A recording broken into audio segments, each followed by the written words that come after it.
Indonesia dikenal sebagai negara yang sangat beragam, yang dimana banyak sekali suku, agama, dan budaya, yang dimana itu semua disatukan pada satu, yaitu dasar negara Pancasila.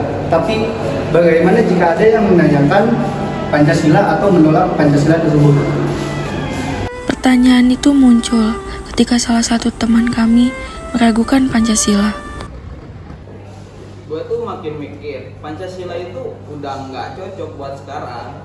Negara kita butuh dasar yang lebih tegas, lebih jelas arahnya. Loh, apa yang buat bikin lo kayak gitu, Riz? Contoh aja masih banyak konflik, masih ada intoleransi. Kalau dasar negara agama mungkin lebih disiplin. Riz, negara kita itu super beragam. Kalau dasar negaranya cuma satu agama, yang lain mau gimana? Tapi kan mungkin itu lebih stabil. Justru Pancasila itu yang bikin semuanya stabil. Kalau dasar negaranya diganti, mungkin akan terpecah belah. Rizky bukan anti NKRI, ia hanya bingung melihat fenomena sosial yang ada.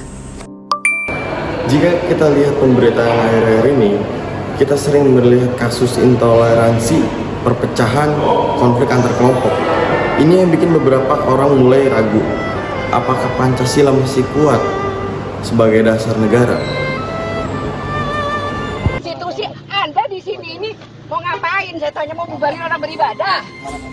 Tindak kekerasan dan intoleransi antar umat beragama di tanah air tiap tahun terus meningkat, bukan hanya di antara elemen masyarakat. Berbagai kasus pelanggaran kebebasan beragama juga dilakukan aparat dan institusi negara.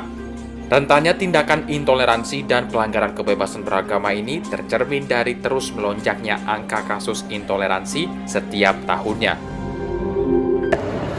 Dan fenomena-fenomena inilah yang sering disalahpahami sebagai bukti bahwa Pancasila nggak bekerja. Padahal masalahnya lebih rumit dari itu. Keraguan ini muncul karena banyak konflik yang terlihat di berita. Tapi, apakah salah Pancasila? Sejak awal kemerdekaan, penolakan terhadap Pancasila bukan hal langka. Dulu, sudah ada kelompok yang ingin dasar negara berbasis agama. Ada juga kubu nasionalis, dan ada juga yang terpengaruh ideologi luar, seperti komunisme. Proklamasi kami, bangsa Indonesia, dengan ini menyatakan kemerdekaan Indonesia. Hal-hal yang mengenai pemindahan kekuasaan dan lain-lain diselenggarakan dengan cara saksama dan dalam tempo yang sesingkat-singkatnya. Jakarta, 17 Agustus 1945, atas nama bangsa Indonesia, Soekarno, Hatta. Para pendiri bangsa debat panjang sampai akhirnya lahir Pancasila sebagai kompromi terbaik. Jadi, ketika masih ada penolakan, itu bukan hal baru, tapi kita harus paham konteksnya. Sejarah inilah yang membuka pemahaman Rizky. Maaf, izin menjelaskan tentang Pancasila. Boleh, silakan.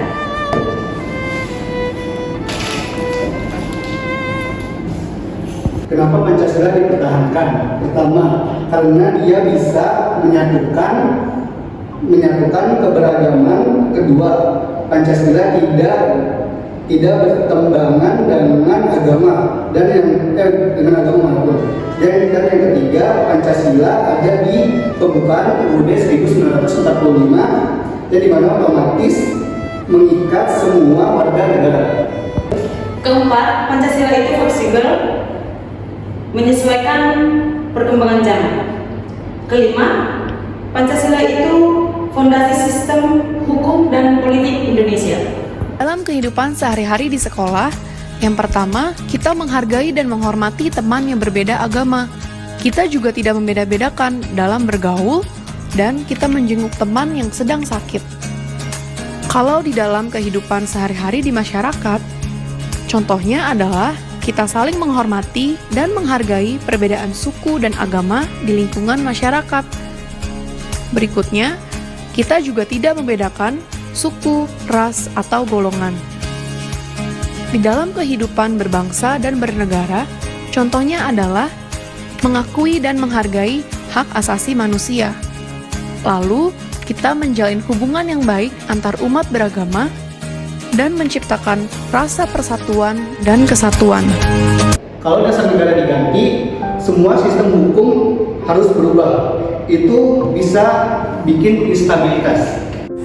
Penjelasan ini membuka pikiran Rizky, tapi belum sepenuhnya. Menurut kalian Pancasila itu masih penting nggak sih?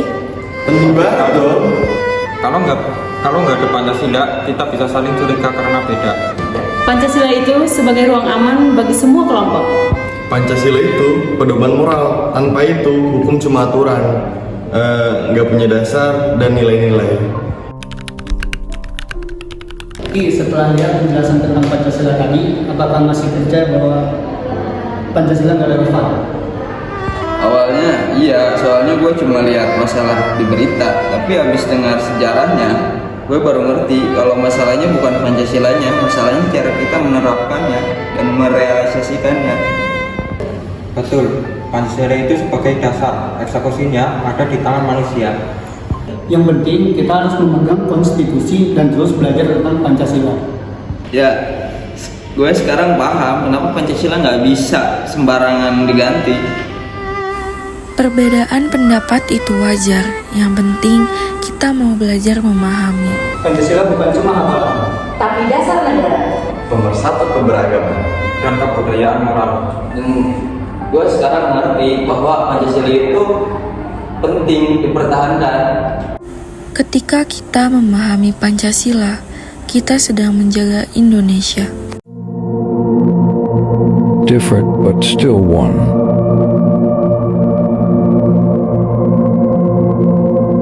Harmonize differences, strengthen unity